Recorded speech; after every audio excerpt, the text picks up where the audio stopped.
Hello everyone, welcome to Score Plus. This is Shailendra Pandey, your physics educator. मेरे प्यारे बच्चों, हम लोग क्लास 9th का चैप्टर मोशन लगभग पढ़ चुके हैं और आज हम लोग फिर से और क्वेश्चंस की प्रैक्टिस करने वाले हैं ताकि आपके कॉन्सेप्ट्स और बढ़िया स्ट्रांग हो जाए। आइए देखते हैं कुछ क्वेश्चंस को इस चैप्टर से। सबसे पहला क्वेश्चन हमारे पास है, the acceleration of a point on the rim of a flywheel 1 metre in diameter if it makes 1200 revolutions per minute। आइए एक एक करके समझते हैं। देखो, अगर कोई ऑब्जेक्ट सर्कुलर मोशन में होता है, अगर वो रिवॉल्व कर रहा होता है, उसका रेडियस कुछ ना कुछ r के बराबर है और उस ऑब्जेक्ट का जो स्पीड है, लेट अस सपोज वो कुछ v के बराबर है। तो यहां पर अगर हम लोग बात करें स्पीड का फॉर्मूला, तो स्पीड होता है total distance covered upon time taken. तो डिस्टेंस कवर्ड हो गया प्यारे बच्चों 2 पाई r के बराबर और टाइम टेकन जो हो गया वो कैपिटल T के बराबर। भाई 2 पाई r टोटल सर्कमफेरेंस हुआ और टोटल टाइम जो लगता है एक ऑसिलेशन, एक रेवोल्यूशन कंप्लीट करने में, उसको हम लोग बोलते हैं टाइम पीरियड। ठीक, तो ये हमारे पास फॉर्मूला आ गया है v बराबर 2 पाई r अपॉन t, जिसमें हम लोग इस 2 पाई बाई टी को ओमेगा भी कह सकते हैं। तो एक फॉर्मूला हमारे पास और होता है v बराबर r ओमेगा, क्योंकि ओमेगा का मतलब होता है प्यारे बच्चों एंगुलर वेलोसिटी। एंगुलर वेलोसिटी का मतलब होता है angle covered per unit time interval, कि भाई कितना एंगल उसने कवर किया है और कितने टाइम में कवर किया है। तो एक पूरा चक्कर लगाने में आप खुद ही बताओ अपने सेंटर पे वो कितना एंगल बनाएगा। तो आप बोलोगे सर 360, और प्यारे बच्चों 360 का मतलब होता है 2 पाई। ठीक, एक पूरा चक्कर लगाने में जो टाइम लगता है वही कैपिटल टी होता है टाइम पीरियड। तो ये 2 पाई बाई टी अगर आप ध्यान से देखो तो यही तो है एंगल अपॉन टाइम। तो प्यारे बच्चों फॉर्मूला बन जाता है ओमेगा, जो कि है delta theta by delta T. इसीलिए इस 2 पाई बाई टी की जगह हमने ओमेगा रखा और आपके पास फॉर्मूला आ गया v बाई आर ओमेगा। ठीक, ये एक हल्का सा रिवीजन था अगर आप सर्कुलर मोशन पढ़ रहे हो तो। फिलहाल सर्कुलर मोशन में एक जो मोस्ट इंपॉर्टेंट कॉन्सेप्ट होता है वो ये है कि अगर ऑब्जेक्ट सर्कुलर मोशन में है तो there must be a acceleration towards the centre of the path, और उस एक्सेलरेशन को हम लोग बोलते हैं सेंट्रीपिटल एक्सेलरेशन। यहाँ क्वेश्चन में हम लोगों से वही एक्सेलरेशन पूछा जा रहा है। सेंट्रीपिटल एक्सेलरेशन का हमारे पास दो फॉर्मूले हैं, या तो v स्क्वायर बाई आर लगाइए या तो फिर r ओमेगा स्क्वायर लगाइए, जो भी क्वेश्चन में डेटा गिवन हो उसके हिसाब से। अगर हम लोग यहाँ पर ध्यान से देखें ओमेगा, तो ओमेगा का जो फॉर्मूला है या जो हम लोग ने यहाँ पर सीखा, दैट इज ओमेगा बराबर 2 पाई बाई टी, और 1 अपॉन टाइम पीरियड को प्यारे बच्चों फ्रीक्वेंसी भी कहा जाता है। तो ओमेगा का एक फॉर्मूला बन गया 2 पाई एफ, है ना। ओमेगा का फॉर्मूला 2 पाई एफ, एफ क्या है? फ्रीक्वेंसी। अब हमको क्वेश्चन में बोला गया 1200 रेवोल्यूशंस पर मिनट। तो प्यारे बच्चों ये 1200 रेवोल्यूशंस पर मिनट जो है ना वो फ्रीक्वेंसी ही है, लेकिन फ्रीक्वेंसी जनरली हम लोग सेकंड्स में डिफाइन करते हैं, बट इन्होंने मिनट में दिया हुआ है। तो हम लोग क्या करेंगे, उस फ्रीक्वेंसी को थोड़ा सा मॉडिफाई करेंगे। 1200 रेवोल्यूशंस है पर मिनट, तो एक मिनट में 60 सेकेंड होते हैं, तो ये बन जाएगा इतने रेवोल्यूशंस पर सेकेंड। रेवोल्यूशंस पर सेकेंड को ही प्यारे बच्चों फ्रीक्वेंसी हम लोग कहते हैं। 0 से 0 कैंसिल होगा तो ये आपका आ जाएगा 20 hertz.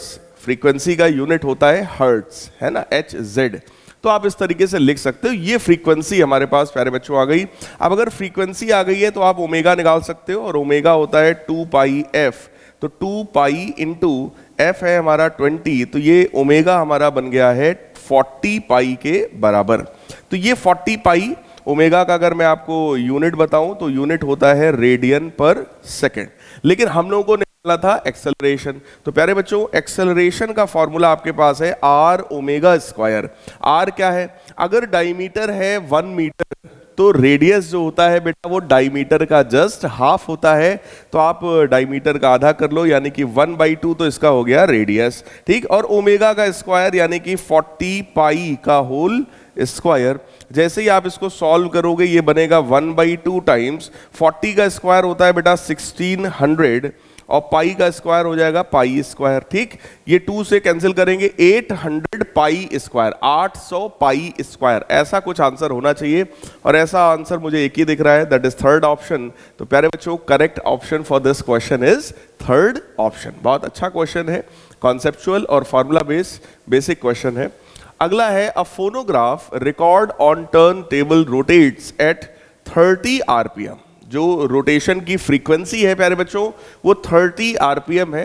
Linear speed of a point on the record at the needle at the beginning of the recording when it is at distance of 14 centimetre from the centre is. हमसे कह रहे हैं लीनियर वेलोसिटी बता दो कितना है। तो प्यारे बच्चों यहां पर भी सेम वही फॉर्मूला आया, v बराबर आर ओमेगा होता है, हम लोग पढ़ चुके हैं। और अगर सेंटर से उस पॉइंट का डिस्टेंस है 14 सेंटीमीटर तो इसका मतलब ये जो आर है, जो रेडियस है वो 14 सेंटीमीटर ही हो गया है ना। वैसे तो सेंटीमीटर है, हमको इसको मीटर में कन्वर्ट करना चाहिए था, लेकिन क्योंकि सारे ऑप्शंस मुझे सेंटीमीटर में दिख रहे हैं इसलिए मैं इसको कन्वर्ट नहीं करूंगा, इसको एज इट इज हम लोग रख देंगे। अब प्यारे बच्चों बात आई ओमेगा कितना है। तो अभी मैंने आपको सिखाया था ये जो 30 आरपीएम है बेटा ये फ्रीक्वेंसी है।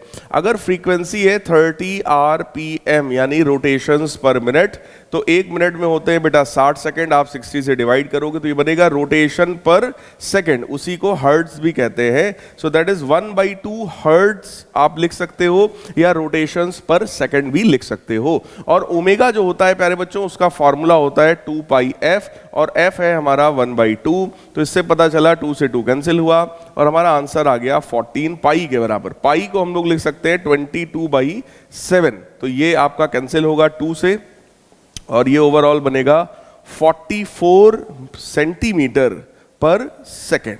44 सेंटीमीटर पर सेकेंड। प्यारे बच्चों ऐसा ऑप्शन हमारे पास है सेकंड वाला, तो इस क्वेश्चन के लिए करेक्ट आंसर आपका हो गया, करेक्ट ऑप्शन हो गया सेकंड पार्ट। बहुत ही अच्छा क्वेश्चन है, बेसिक। अगला देखो, a particle is acted upon by a constant force. एक पार्टिकल है जिस पर एक कांस्टेंट फोर्स लग रहा है, the direction of which is always perpendicular to the velocity. Direction जो है वो हमेशा ही वेलोसिटी के परपेंडिकुलर है। अच्छा भाई, the motion of the particle takes place in the same plane, मतलब जो मोशन है वो प्लेन में है, ये भी बात सही है। From the above statement it implies that. देखो यहां पर हमसे कहा गया सबसे पहली बात, जो फोर्स है ऑब्जेक्ट पर जो फोर्स लग रहा है बेटा वो कांस्टेंट लग रहा है। फोर्स की वैल्यू यहां पर कांस्टेंट है। चलो अच्छी बात है भाई, फोर्स कांस्टेंट है। फिर कह रहे हैं this force is perpendicular to velocity also, मतलब अगर ऑब्जेक्ट की वेलोसिटी इधर की तरफ है तो फोर्स हमारा इधर की तरफ है, यानी कि फोर्स जो है वो वेलोसिटी के परपेंडिकुलर भी हो गया। अच्छा, कह रहे हैं जो मोशन है वो प्लेन में भी है। अब आपको ये सोचना चाहिए कि प्लेन में अगर कोई ऑब्जेक्ट मूव कर रहा है तो उसका मोशन कौन कौन सा हो सकता है। बेटा देखो आप लोगों ने अभी मोशन इन स्ट्रेट लाइन पढ़ा है तो 1 डायमेंशनल हो गया। फिर 2 डायमेंशनल मोशन में यानी प्लेन में जो मोशन हो सकता है, आप लोग 11th क्लास में जब आओगे तो पढ़ोगे एक मोशन होता है प्रोजेक्टाइल मोशन, है ना। प्रोजेक्टाइल या पैराबोलिक पाथ में कोई ऑब्जेक्ट, जैसे बॉल आप फेंकते हो ना तो बॉल ऐसे जाती है ऐसे गिरती है, ऐसे इस तरीके से। तो ये टाइप का जो मोशन होता है वो प्रोजेक्टाइल मोशन होता है। उसकी बात वहां करेंगे, आपने पढ़ा ही नहीं है। इसके अलावा जो मोशन आपके सिलेबस में है जो आपने पढ़ा है वो है सर्कुलर मोशन, और सर्कुलर मोशन ही होता है जो यहाँ पर प्लेन मोशन है, क्योंकि वो ऐसे ऐसे घूमता है ऑब्जेक्ट, है ना, वो एक प्लेन में घूम रहा होता है। तो यहां पर बेटा वैसे भी ऑब्जर्वेशन हम लोग का ये कहता है कि अगर मैं सर्कुलर मोशन को ध्यान से देखूं, ये देखो सेंटर है, जब ऑब्जेक्ट यहां पर है मान लो घूम रहा है, वेलोसिटी बोलो ऐसी होगी और इसके ऊपर एक सेंट्रीपिटल फोर्स लगेगा ना टुवर्ड्स सेंटर ऑलवेज। तो ये देखो रेडियस है और ये देखो टेंजेंट है, रेडियस और टेंजेंट हमेशा ही परपेंडिकुलर होते हैं। जब यही ऑब्जेक्ट आपका घूमते घूमते यहां कहीं पर पहुंचेगा तब आप चेक करो वेलोसिटी ऐसी होगी और फिर से जो फोर्स होगा वो इधर की तरफ होगा, इसका मतलब again that is perpendicular.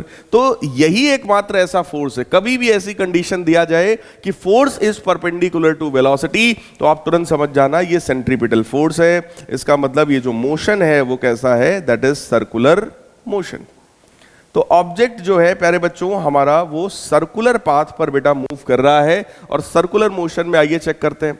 Particle is moving in a circular path, बिल्कुल बात सही है। Magnitude of its acceleration is constant, its velocity is uniform both 1 and 2। देखो कई बार बच्चे गलती क्या करते हैं, पहला ऑप्शन पढ़ा उनको लगा बिल्कुल सही, उन्होंने टिक कर दिया, काम खत्म हो गया। लेकिन बेटा बाकी भी पढ़ लेना चाहिए, कहीं ऐसा तो नहीं कोई ऐसा ऑप्शन गिवन हो बोथ 1 and 2। जब भी कभी ऐसा ऑप्शन गिवन हो तो बहुत ध्यान से सोचिएगा। तो प्यारे बच्चों, पहली बात यहां पर पहला पॉइंट तो बिल्कुल करेक्ट है कि सर्कुलर मोशन है। दूसरी बात कह रहे हैं मैग्नीट्यूड ऑफ द एक्सेलरेशन। तो जरा सोचो, सेंट्रीपिटल एक्सेलरेशन बेटा जो होता है उसका फॉर्मूला मैंने क्या सिखाया आपको, v स्क्वायर बाई आर, या फिर हम कह सकते हैं आर ओमेगा स्क्वायर, है ना। सोचो यहां पर पार्टिकल की जो वेलोसिटी है v, वो कांस्टेंट है। पार्टिकल जो पाथ पर घूम रहा है उसका रेडियस बेटा वो भी कांस्टेंट है। अगर v कांस्टेंट और रेडियस भी कांस्टेंट है तो बोलो एक्सेलरेशन भी कांस्टेंट है। इसका मतलब सेकंड ऑप्शन भी सही है। इसलिए करेक्ट ऑप्शन हमारा कौन सा हुआ, फोर्थ, जहां पर बोला गया first and second both are correct. Third में कह रहे हैं वेलोसिटी इज यूनिफॉर्म। तो बेटा वेलोसिटी यूनिफॉर्म नहीं है, स्पीड यूनिफॉर्म हो सकता है। सर्कुलर मोशन में स्पीड कांस्टेंट हो सकता है लेकिन वेलोसिटी कांस्टेंट नहीं हो सकती। बताओ क्यों नहीं हो सकती है, बताओ भाई, सब लोग कमेंट करके ये बात बताना कि आखिर वेलोसिटी कांस्टेंट क्यों नहीं हो सकती है सर्कुलर मोशन में। मैंने सिखाया है आप लोगों को, है ना। चलो अगला क्वेश्चन देखो। A body moves along the circumference of circular track, it returns back to its starting point after completing circular track twice. मतलब एक पार्टिकल है वो सर्कुलर मोशन में है, वो यहां से चलना शुरू करता है, एक सर्कल कंप्लीट करता है, फिर ऐसे घूमता है, एक सर्कल फिर से कंप्लीट करके वापस यहीं पर पहुंच जाता है। ए पॉइंट से स्टार्ट करता है, सर्कुलर पाथ पर घूम करके वापस ए पॉइंट पर दूसरी बार पहुंचता है। If radius of the track is r, then ratio of the displacement to the distance. बहुत ही बढ़िया प्यारा सा क्वेश्चन है भाई, सोचो जरा। डिस्प्लेसमेंट और डिस्टेंस का रेशियो, बेटा अगर उसने ए पॉइंट से स्टार्ट किया और घूमकर वापस ए पर आया तो डिस्प्लेसमेंट जीरो, फिर से घूमा फिर से वापस ए पर आया, डिस्प्लेसमेंट जीरो। इसका मतलब यहां पर डिस्प्लेसमेंट जो है वो जीरो है। क्यों जीरो है, क्योंकि डिस्प्लेसमेंट का मतलब होता है shortest distance between initial point and final point. क्योंकि प्यारे बच्चों यहां पर इनिशियल और फाइनल पॉइंट दोनों सेम है, इसलिए डिस्प्लेसमेंट की वैल्यू हमारी जीरो है। और डिस्प्लेसमेंट जीरो हो गया तो हमसे क्वेश्चन में कह रहे हैं कि भैया डिस्प्लेसमेंट अपॉन डिस्टेंस बताओ। देखो डिस्प्लेसमेंट अपॉन डिस्टेंस पूछ रहे हैं, तो डिस्टेंस की भी चलो मैं बात कर देता हूं, वैसे आंसर तो आप सब समझ ही गए होंगे। क्योंकि डिस्प्लेसमेंट हमारा जीरो है, डिस्टेंस की अगर मैं बात करूं तो एक चक्कर लगाने में 2 पाई आर डिस्टेंस ट्रेवल करता है, एक बार और लगाएगा तो 2 पाई और करेगा, तो ये हो गया 4 पाई आर। लेकिन जब जीरो में किसी का डिवाइड करते हो तो फाइनल आंसर आपका जीरो ही आता है। इसका मतलब वो रेशियो हमारा जीरो के बराबर होना चाहिए। तो प्यारे बच्चों इस क्वेश्चन के लिए करेक्ट ऑप्शन आपका है ए वाला, that is zero. Next question पर आओ भाई। कह रहे two cars are going round curve, one car travelling at 60 kilometre per hour and other at 30 kilometre per hour. एक कार जो है वो 60 की स्पीड से घूम रही है, दूसरी जो है वो 30 की स्पीड से घूम रही है। Each car experiences the same centripetal acceleration, the radii of the two curves are in the ratio. ठीक, देखो बेटा रेडियस का प्लूरल फॉर्म होता है रेडियाई, ठीक। तो यहां पर कह रहे हैं दोनों की रेडियस का रेशियो बताओ, लेकिन कंडीशन दे रहे हैं कि सेम सेंट्रीपिटल एक्सेलरेशन है। इसका मतलब centripetal acceleration for the first is equal to centripetal acceleration for the second. तो प्यारे बच्चों सेंट्रीपिटल एक्सेलरेशन का फॉर्मूला क्या होता है, v स्क्वायर अपॉन r। तो ये पहले के लिए that will be equal to v square by r for the second one. Radius का रेशियो हमसे पूछ रहे हैं तो इसको इधर ले जाओ, ठीक, तो और इसको इधर ले आओ, तो ये बनेगा v1 square upon v2 square, v1 square upon v2 square बराबर r1 अपॉन r2। यहां पर अगर प्यारे बच्चों हम लोग स्पीड को रख दें, पहले की स्पीड है 60 तो 60 का स्क्वायर हो जाएगा भाई, दूसरे की स्पीड है 30 उसको रखेंगे तो 30 का स्क्वायर हो जाएगा, that will be equal to r1 upon r2। अगर हम लोग कैंसिल करें 30 60 कैंसिल होगा 2 आएगा और 2 का स्क्वायर करेंगे 4 आएगा। इसका मतलब क्वेश्चन को सॉल्व करने पर पता चला उनकी रेडियस का रेशियो 4:1 है या 1:4 हो सकता है अगर हम r2 बाई r1 निकालें तो फिलहाल यहां पर हमारा करेक्ट ऑप्शन होगा ए वाला। क्योंकि हमसे देखो जब भी कभी ऐसा कुछ ना बोले तो आप समझ जाओ रेडियस का रेशियो आपको निकालना है r1 अपॉन r2। जिसकी स्पीड पहले दिया है वो वाले रेडियस लो और जिसकी स्पीड बाद में दिया है वो दूसरा रेडियस मानो। तो आपको R1 अपॉन R2 निकालना था, वो R1 अपॉन R2 हम लोगों ने निकाला और प्यारे बच्चों उसकी वैल्यू हमारी आ गई है 4:1। अब आ जाइए अपने अगले क्वेश्चन की तरफ बढ़ते हैं। नेक्स्ट है the ratio of angular speed of minutes hand and hours hand of a watch is. कह रहे हैं मिनट हैंड और आवर्स हैंड का जो एंगुलर स्पीड है उसका रेशियो बताओ। अच्छा जी, अगर मैं आपसे कहूं एंगुलर स्पीड तो बेटा उसको ओमेगा से रिप्रेजेंट करते हैं और उसका फॉर्मूला होता है 2π/t। तो angular speed for the minute hand is equal to 2π upon time period of minute hand divided by angular speed of the hours hand. तो यहां पर भी divide 2π upon time period of hours hand, है ना। तो यहां पर ओवरऑल देखो क्या आएगा, that will be equal to 2π से 2π कैंसिल, ये टाइम पीरियड ऊपर जाएगा, time period of hour hand upon time period of minute hand. तो घंटे वाली जो सुई होती है, आवर्स हैंड जो होता है, जरा सोचो एक पूरा चक्कर लगाने में उसको कितना समय लगता है। सोचो भाई, अगर मैं घंटे वाली सुई की बात करूं, जो छोटी वाली सुई होती है ना घड़ी में, आवर्स हैंड, एक पूरा चक्कर लगाने में कितना समय लगता है बेटा? 12 घंटे। कितना लगता है? 12 आवर्स।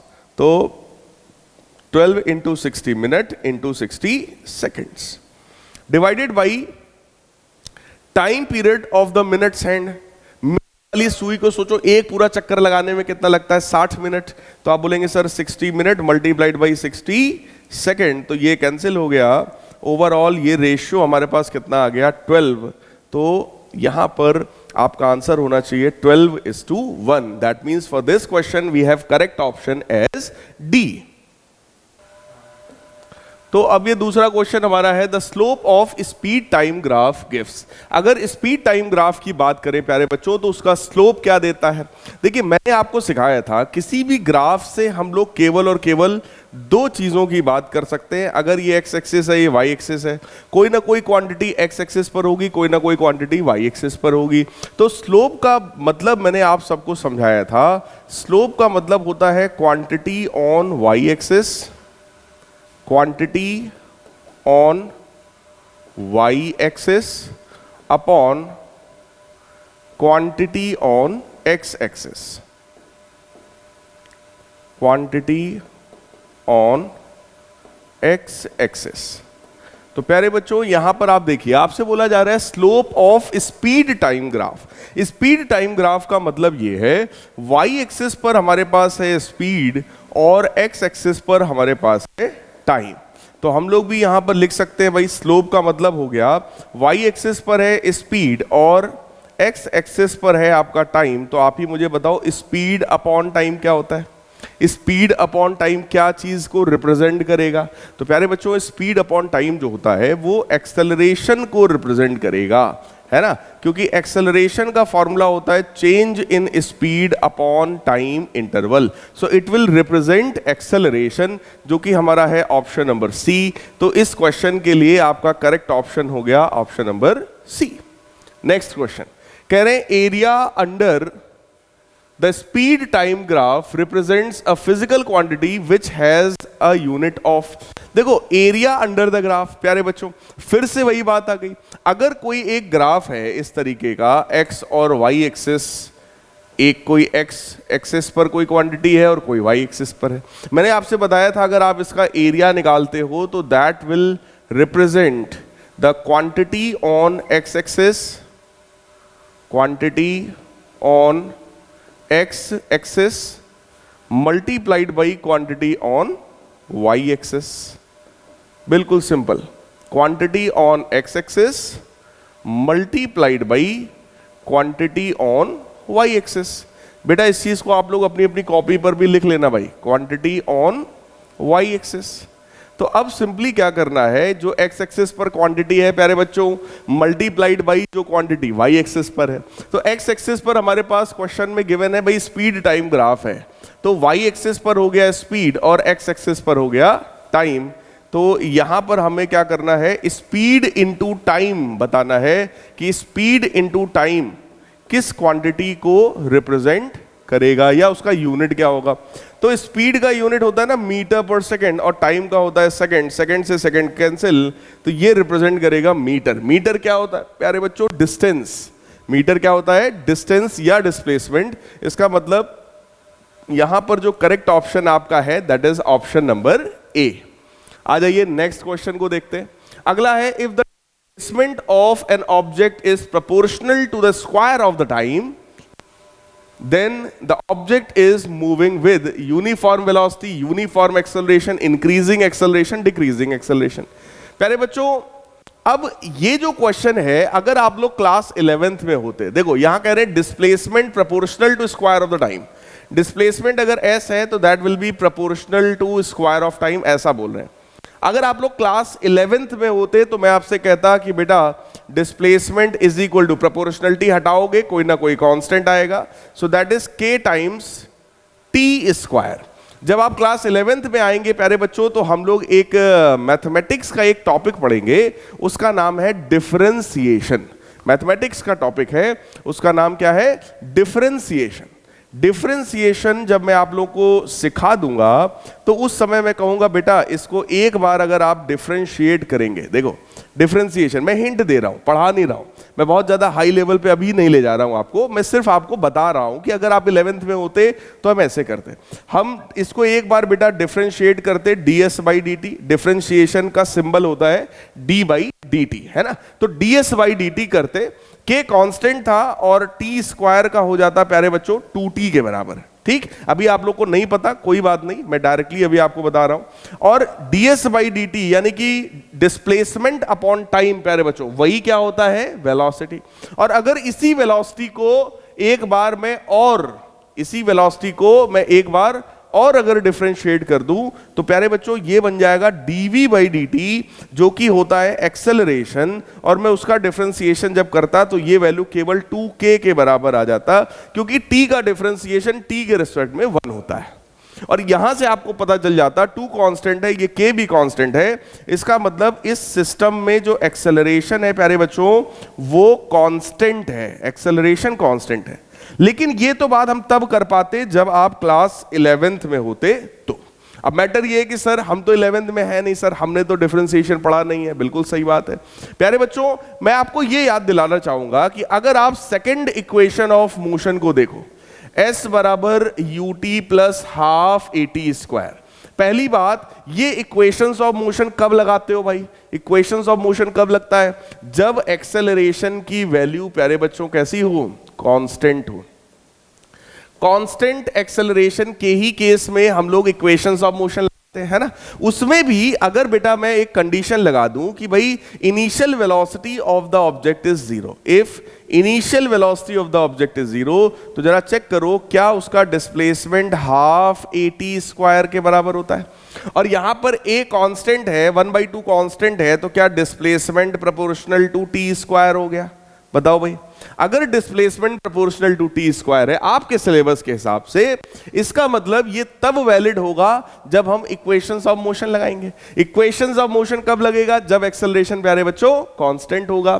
तो इसका मतलब ये यूनिफॉर्म एक्सेलरेशन का केस है, so that is answer number B. ठीक, तो क्लास 11th में आप होते तो मैं इस तरीके से बताता कांस्टेंट एक्सेलरेशन है, लेकिन क्योंकि 9th में आप हैं, अभी आपको डिफरेंशिएशन नहीं आता, तो मैंने आपको आपकी इक्वेशन में से दिखाया कि अगर हम सेकंड इक्वेशन को ध्यान से देखें तो displacement proportional to t square होता है अगर एक्सेलरेशन कांस्टेंट हो तब। कांस्टेंट एक्सेलरेशन का मतलब प्यारे बच्चों uniform acceleration, so correct option यहां पर हो गया B.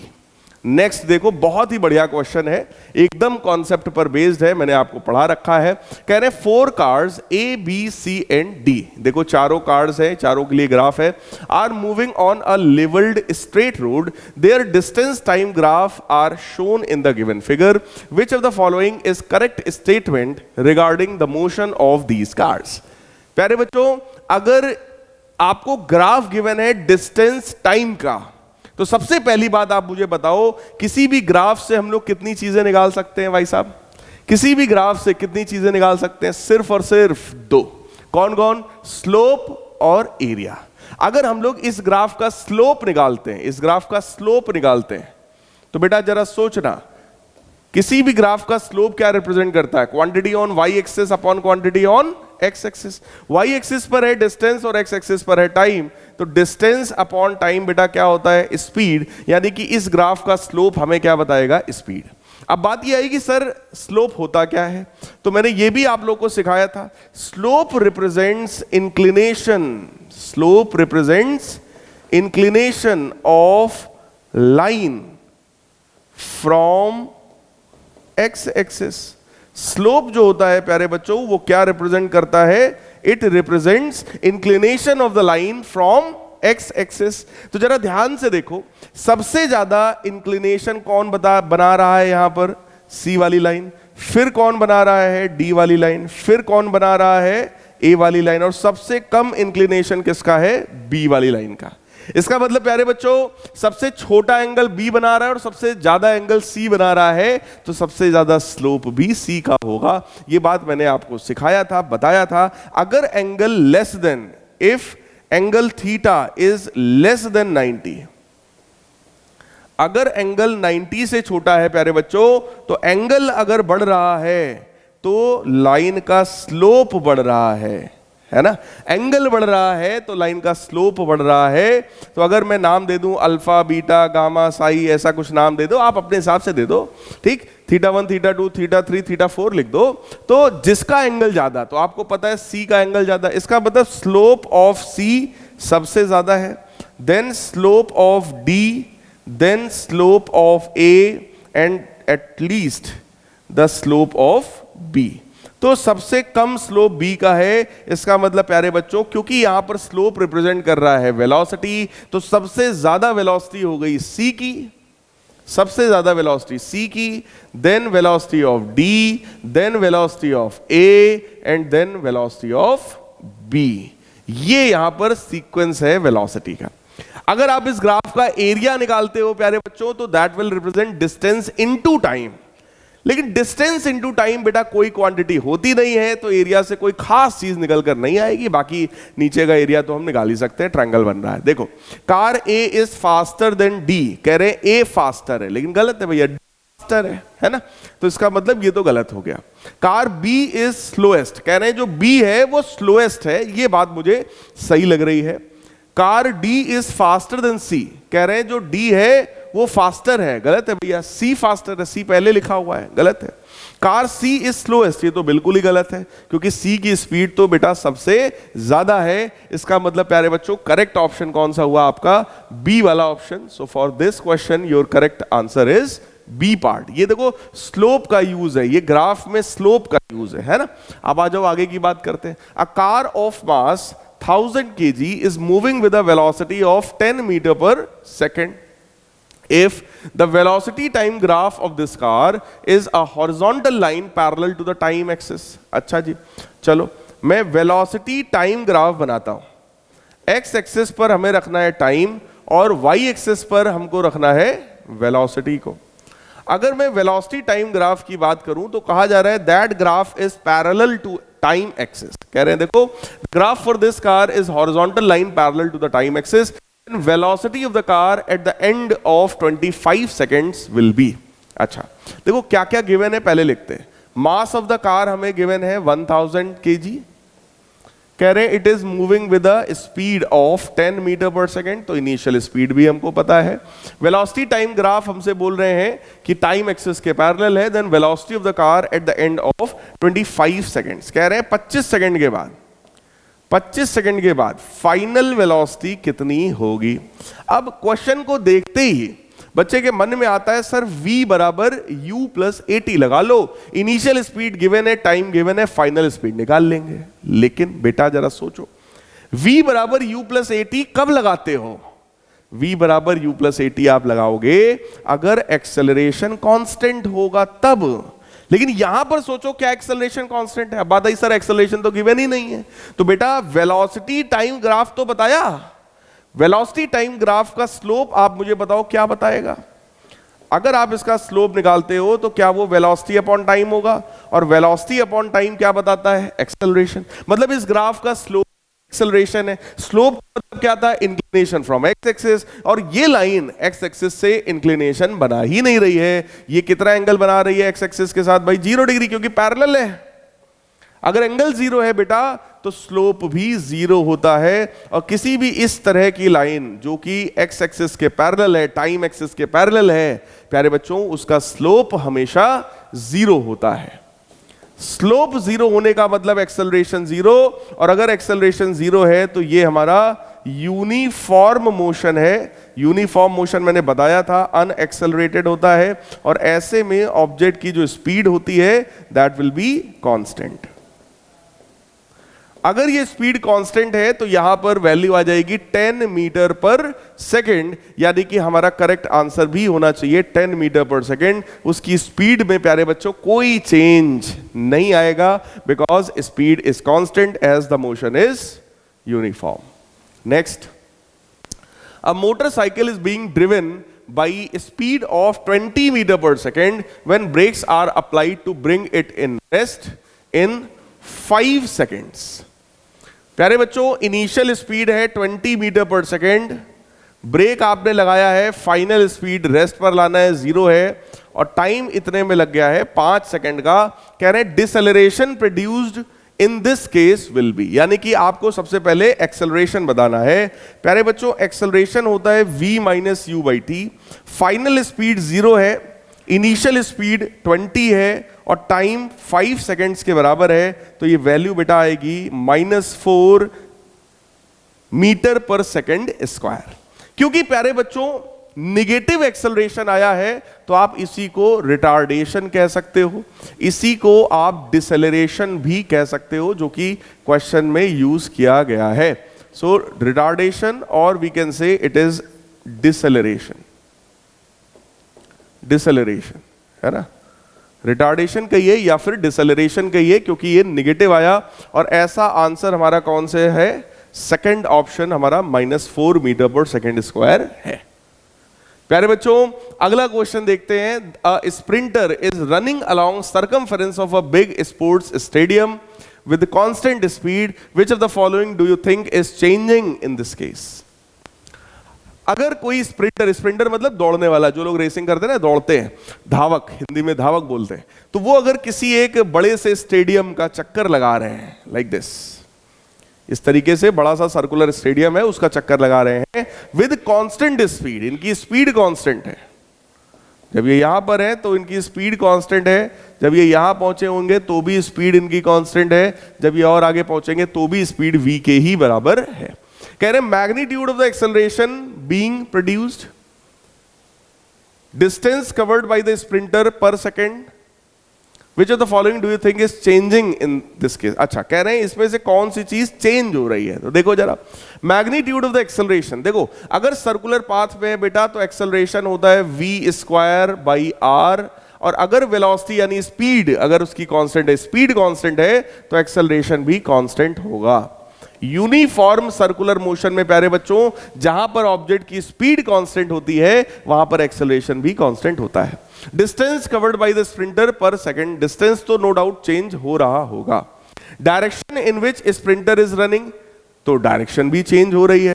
Centripetal on the sprinter, तो सेंट्रीपिटल फोर्स की वैल्यू तो कांस्टेंट है, डायरेक्शन भले चेंज हो रहा हो क्योंकि वो mv स्क्वायर बाई आर होता है, और जब ऑब्जेक्ट यहां पर है तो सेंट्रीपिटल फोर्स इधर की तरफ है, जब वो यहां पहुंचा तो इधर की तरफ हुआ, जब यहां पहुंचेगा तो अंदर की तरफ होगा।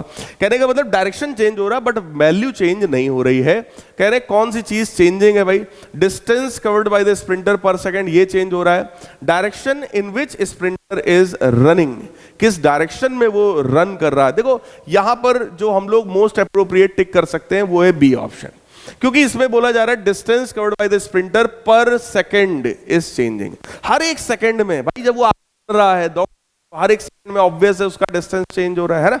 लेकिन direction in which sprinter is running, हालांकि अगर ये बात थोड़ा सा और अच्छा ये लिखते कि direction of the velocity of sprinter, है ना। अगर स्प्रिंटर की वेलोसिटी की डायरेक्शन की बात करते तो मैं 100% इसको भी टिक कर देता कि भाई ये भी जो है वो पॉइंट हमारा, ये भी ऑप्शन हमारा सही है।